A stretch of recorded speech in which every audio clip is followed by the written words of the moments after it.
आपने महसूस किया जिंदगी नाइंसाफी कर रही, दूसरों को मौके मिल रहे हैं, आपके हक में थे। आज हम इसराइल के बियाबान के सफर की एक ताकतवर कहानी में गौता लगाएंगे जो हमें कनात, इख्तियार और खुदा की हकमियत के बारे में अहम असबाक सिखाती।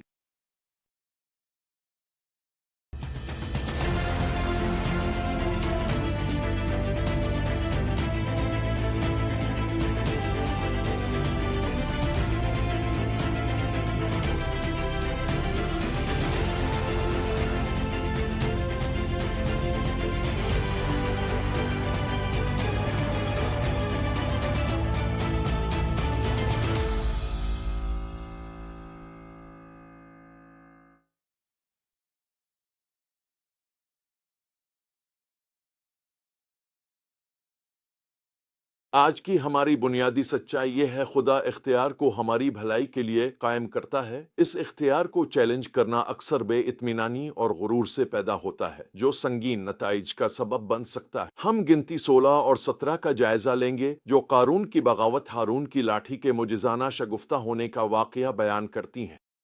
ये वाकयात इसराइल के बियाबान में भटकने पेश आए, जो खुदा के लोगों के लिए आजमाइश और तटहीर था। कहानी शुरू कूरा से होता है, जो एक लावी था।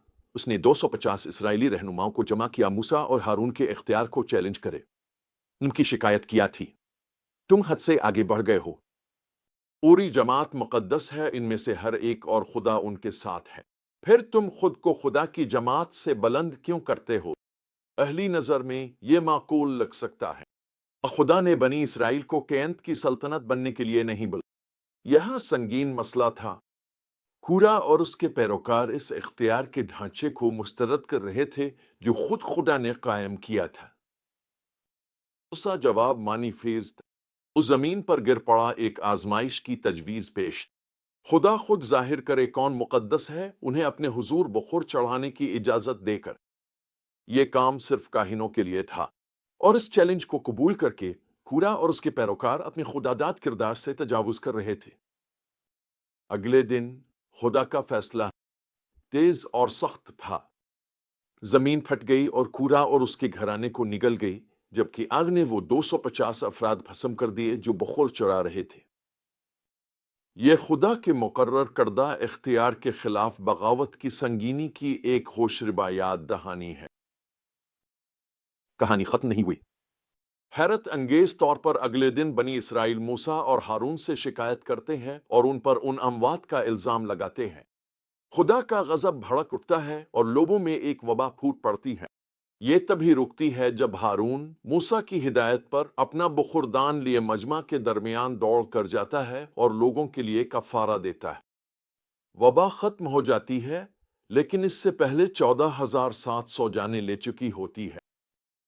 कैंत के मामले को हमेशा के लिए तय करने के लिए खुदा मूसा को हुक्म देता है कि वो हर कबीले के रहनुमाओं से लाठियां जमा करे और लावी की लाठी पर हारून का नाम लिखा जाए। ये लाठियां रात भर खुदावंद के हुजूर रखी जाती हैं और अगली सुबह हारून की लाठी ना सिर्फ फूट चुकी होती है बल्कि बादाम भी पैदा कर चुकी होती है। ये मुजिजाना निशान हारून को कैंत के लिए खुदा के इंतखाब की तस्दीक करता है और लोगों के लिए एक दायमी याद दहानी के तौर पर काम करता है।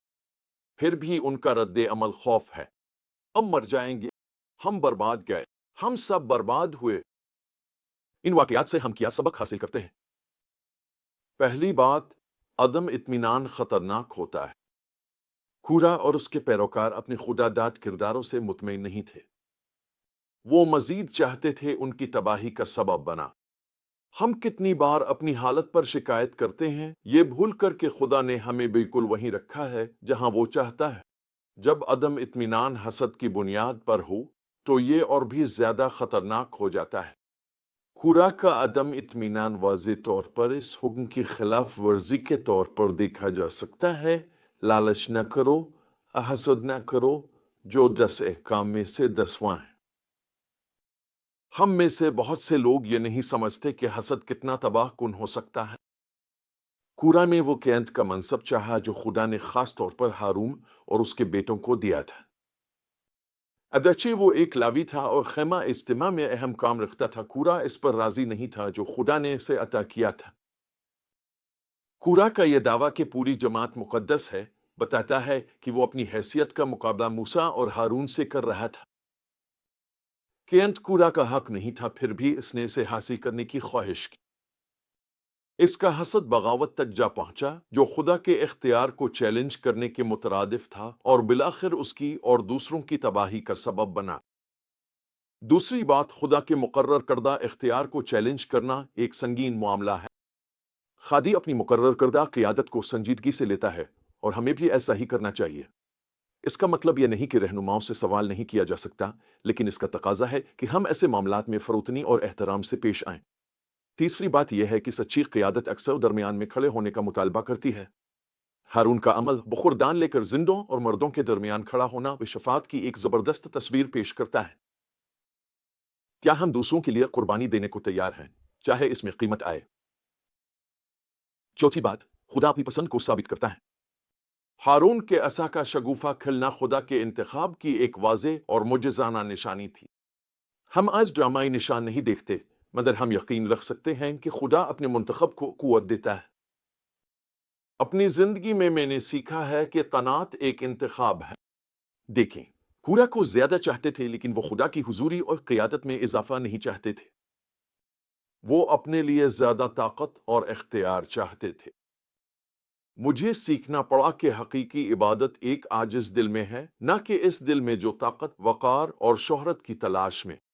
حقیقی سکون ہے کہ میں اس مقام کو قبول کروں جہاں خدا نے مجھے رکھا ہے اور اس حیثیت میں وفاداری سے خدمت کروں۔ اگر وہ چاہے کہ میں زیادہ قیادت کروں تو وہی مجھے بلند کرے گا۔ یہ اسی کا کام ہونا چاہیے۔ میری ذمہ داری یہ ہے کہ میں ایک وفادار خادم بنوں۔ یہ اس کی ذمہ داری ہے کہ وہ مجھے وہاں رکھے جہاں مجھے ہونا چاہیے۔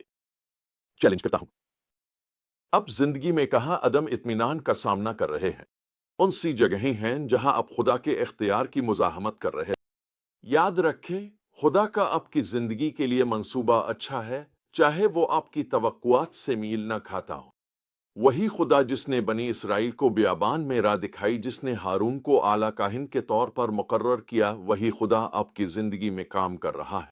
وہ آپ کو اپنے منصوبے پر بھروسہ اور وفاداری سے خدمت کی دعوت دے رہا ہے۔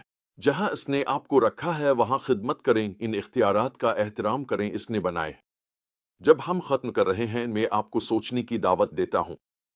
آپ اپنی موجودہ صورتحال میں اطمینان بھرا دل کیسے پیدا کر سکتے ہیں؟